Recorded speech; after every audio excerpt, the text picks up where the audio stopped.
Hi and good evening, everyone. My name is Albert, and this is VlogsBoutNothin. Thank you very much for taking the time out of your day to join me. I really appreciate that. Forevermore, I am in your debt. You feel me? I'm here to entertain you, and that's just like the way that it is, And speaking of which, about a week ago, I think, I had discussed a recent new influencer that really stood out to me. Really stood out to me like I have any ground to stand on. But nonetheless, it did stand out to me that a number of different younger influencers are really doing their best to change, some thinking within a system that really needs some change, And so far as that goes, link in the description below. Eddi Burback is this really younger, cool guy.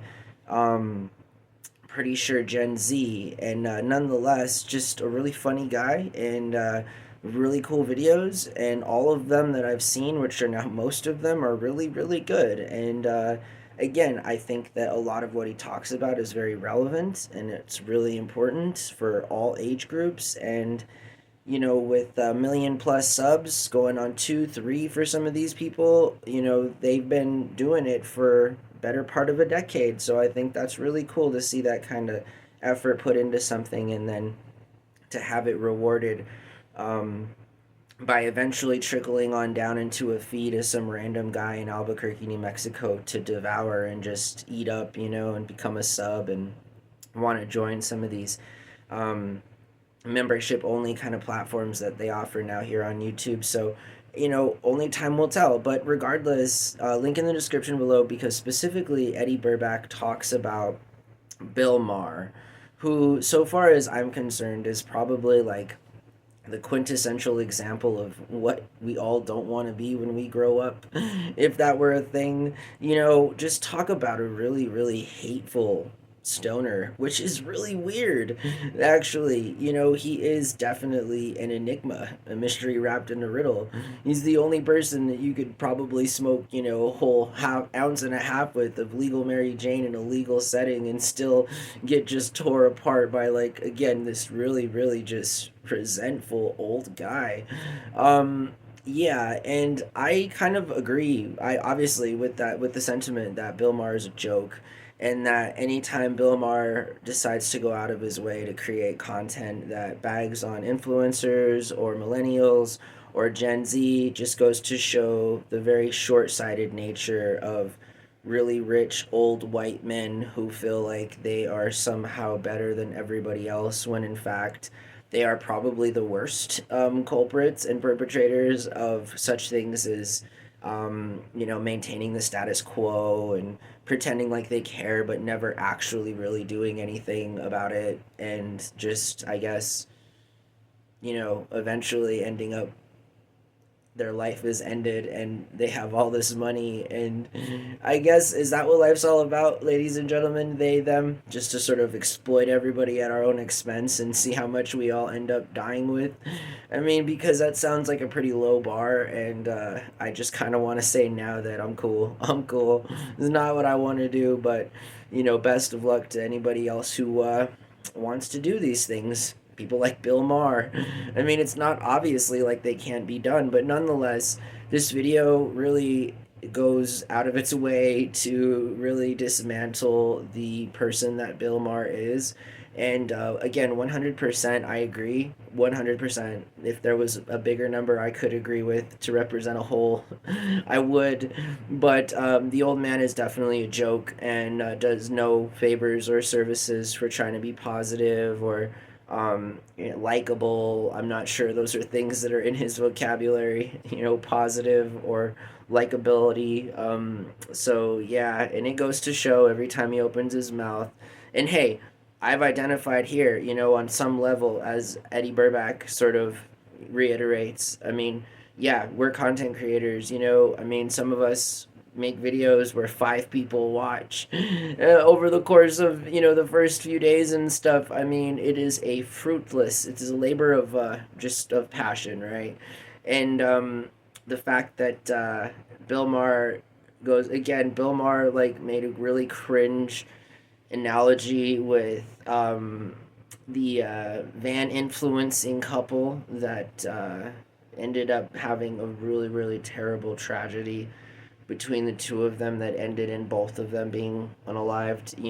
The whole that thing, the whole like even the vlogs about nothing guy will joke about basically anything, including stuff that happens to him but isn't going anywhere near sort of anybody else's own personal tragedy at the expense of my own jokes. Unless, of course, that person is like Henry Kissinger. I'm all with John Oliver on that. All bets are off when it comes to good old don't rest in peace, Mr. Kissinger. I hope you're doing well down there, sir. Anyway, I hope that you guys are doing really good. I feel like big media is really jealous of influencers in that hopefully they all lose their jobs really soon because their jobs are completely worthless and only boomers and crazy Xers watch television. Like, this is in fact the truth.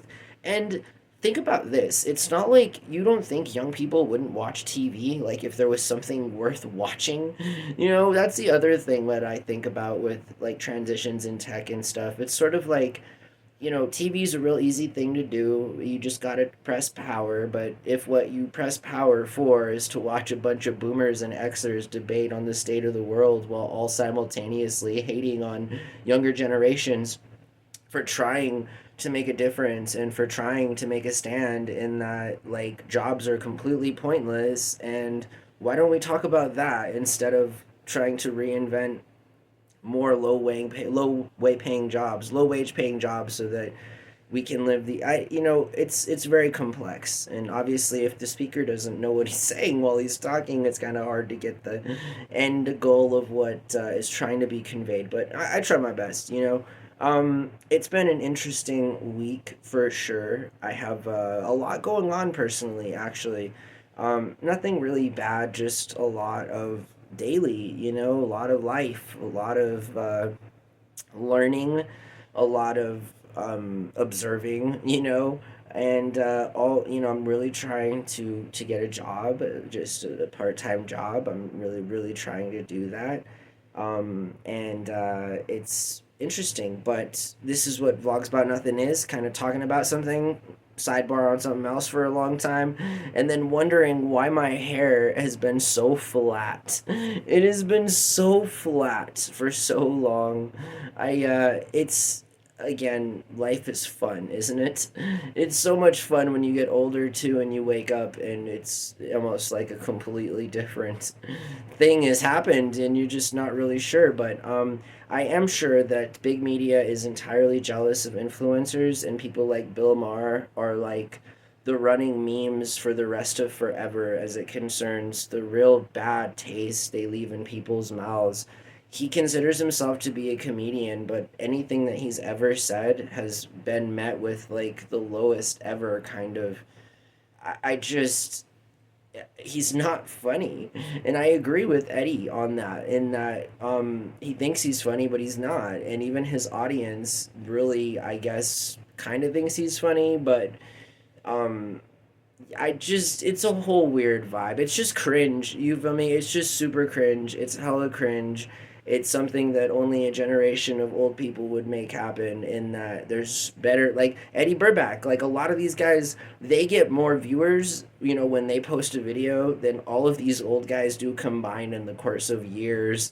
That's a pretty big deal, and yet the people who do that, like the Eddi Burbacks of the world, they're not making the kind of money that Bill Maher makes. I mean, maybe they're able to make a living wage, which is great for them. Obviously, it's an occupation. This is a real job, and they're lucky enough to capitalize on that. But nonetheless, they're not being treated in the same way that big media influencers or big media personalities are being paid, as it concerns, like, I wonder how much David Muir makes. I mean, David Muir, the guy who for some reason has been plastered on all of our screens the last 5 or 6 years, like, no one asked for him. He's not a bad commentator or presentator or newscaster, but like, I mean, Tom Yamas comes to mind as it concerns. The woman moderator last night, Lindsay Davis, she's also really cool. I mean, I just David Muir really, like we all tried to replace,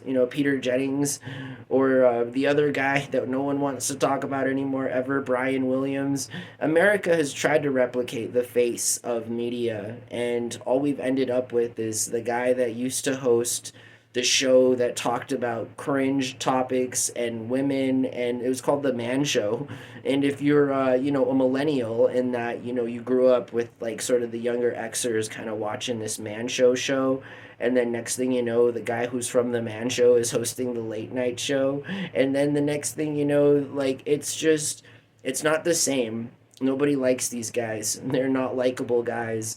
The last of that era, I would argue, that is really genuinely liked as it concerns, and not just the profession, but like a Conan O'Brien. That's like what my argument would be, is that he's the one that lasted, this long and still isn't a late night host or on a major network, and that's kind of weird because we're left with former Comedy Central hosts and people that again are just about themselves, and then that shows, there's a reason why the old school guys have a great reputation, like your older hosts, right? And it's pretty crazy, like, and so no disrespect to them, you feel me, it's a hard occupation, all that other stuff, it's hard doing what they do, but nonetheless, truth be told, you understand what also is hard is making your own videos and then editing them, and then watching that, like knowing that millions of people watch your video every single time you post, and still